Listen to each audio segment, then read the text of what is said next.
बुलंद संदेश न्यूज़ में आपका इस्तकबाल है। मैं एजाज अली आपके साथ जुड़े रहिए बुलंद संदेश न्यूज़ के साथ। उत्तर प्रदेश के बिजनौर लोकसभा सीट पर मुसलमान गठबंधन को छोड़ करके आखिर कांग्रेस के साथ क्यों हुआ बिजनौर लोकसभा सीट पर, आइए देखिए।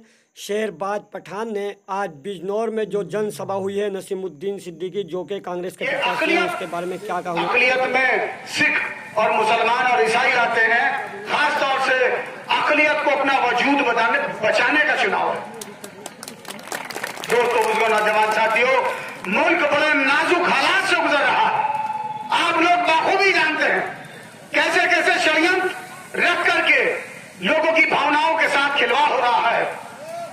इसलिए मैं कहना चाहता हूं आप लोगों से कि ये इलेक्शन मुल्क की आजादी के बाद सबसे अहम इलेक्शन।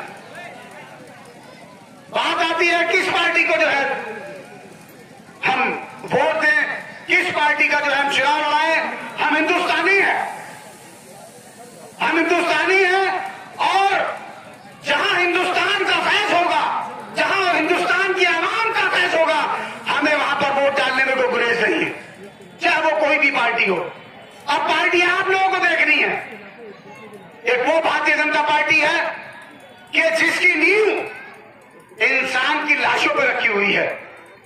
एक आपके सामने गठबंधन है, एक आपके सामने कांग्रेस पार्टी है। और इसके साथ साथ मैं एक बात और कह देना चाहता हूं, एक वो प्रत्याशी है, एमपी है जो पूरे 5 साल रह चुका है। मैं पूछना चाहता हूं आप लोगों से, कभी आपके बीच में आकर आपके दुख, आपके दर्द के बारे में कभी उसने पूछा हो, कभी आपकी समस्याओं के बारे में पूछा हो? तो इसलिए भाजपा का कोई मतलब ही नहीं होता। पार्टी ऐसी है और उसका एमपी भी ऐसा ही है। और यही बात गठबंधन की आप अच्छी तरह जानते हैं। जो आदमी 30 करोड़ 50 करोड़ रुपए लेकर के टिकट लेकर के आया है, वो आपकी खिदमत नहीं कर सकता, नहीं कर सकता वो आपकी खिदमत। उसे एक भरोसा है कि मैं पैसे दूंगा, फिर किसी और लोकसभा से जाकर के सिर्फ टिकट ले लूंगा और वहां से जीत जाऊंगा। आपको एक ऐसा खादिम लेना चाहिए, आपको ऐसे खादिम की जरूरत है, ऐसे एक एमपी की जरूरत है जो आपके बीच में रह सके, आपके दुख और दर्द को अच्छी तरह समझ सके, आपके शाना बशाना हर अच्छे और बुरे वक्त में चल सके। जहां तक आप लोग अच्छी तरह जानते हैं, मगरिब के नमाज का वक्त है और 10 मिनट में तो मैं अपनी शुरुआत ही करता हूं, लेकिन मुख्तसर में, क्योंकि नमाज और इबादत से बढ़ के कुछ नहीं है, मुख्तसर में मेन बात पर मैं अपनी आना चाहता हूं और आप लोगों को बताना चाहता हूं कि क्यों आप नसीमुद्दीन सिद्दीकी साहब को ही अपना वोट दें।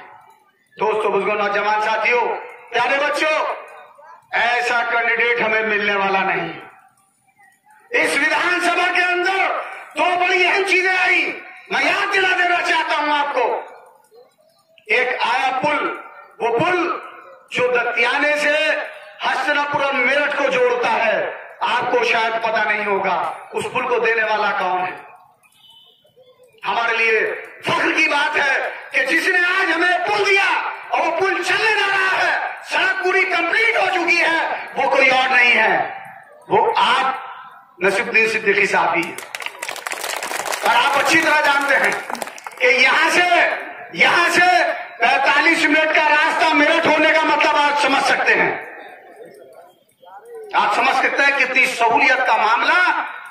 यहां से 600 किलोमीटर दूर बैठ करके अगर यहाँ की आवाम का दर्द, यहाँ की आवाम की जरूरत अगर किसी ने महसूस की है तो वो नसीमुद्दीन सिद्दीकी साहब है। अल्लाह के नबी का यह कौल है कि अगर तालीम पाने के लिए मुल्क चीन भी जाना पड़े तो तालीम हासिल कर लेनी चाहिए, भले चाहे मुल्क चीन जाना पड़े। तालीम के मामले में, तालीम के क्षेत्र में, शिक्षा के क्षेत्र में जितनी बड़ी कुर्बानी इस इलाके को नसीमुद्दीन सिद्दीकी साहब ने दी है, चांदपुर विधानसभा क्षेत्र का एक भी अपराध भूल नहीं सकता। पूरे उत्तर प्रदेश में 4 आईटी कॉलेज हैं, पूरे उत्तर प्रदेश में इंजीनियरिंग के 4 आईटी सरकारी कॉलेज हैं।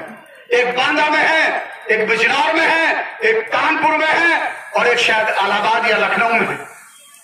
और 800 करोड़ रुपए की लागत से वो कॉलेज बना। बेशक उस पे पत्थर हमारा लगा हुआ है, क्योंकि 62 बीघा जमीन हमने डोनेट की थी।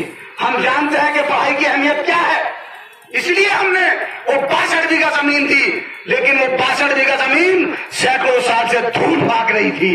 अगर वो कॉलेज वजूद में आया तो उन 800 करोड़ रुपए की वजह से आया। जो पैसा माननीय नसीमुद्दीन सिद्दीकी साहब ने, वो पैसा इस चांदपुर क्षेत्र की आवाम के लिए, इसके मुस्तकबिल के लिए, इसके मुस्तकबिल रोशन के लिए, इन बच्चों के मुस्तकबिल रोशन के लिए अगर किसी ने दिया तो वो आप नसीमुद्दीन सिद्दीकी साहब है। हमारे जाती तौर पर इख्तिलाफ हो सकते हैं, लेकिन वो बैठ करके दूर हो सकते हैं। लेकिन जितना बड़ा इस चांदपुर, खास तौर से, हालांकि तो वो कॉलेज है, पूरे हिंदुस्तान के बच्चे वहां पे तालीम पा रहे हैं। पूरे हिंदुस्तान के बच्चे, जिस तरह से नेट का एक कंपटीशन होता है, उसी तरह से बीटेक का भी एक कंपटीशन होता है, और पूरे हिंदुस्तान के बच्चे वहां तालीम पा रहे हैं। लेकिन बिलखुसूस तौर पे चांदपुर के लोगों को कितनी सहूलियत है, चांदपुर के बच्चे लोगों की कितनी सहूलियत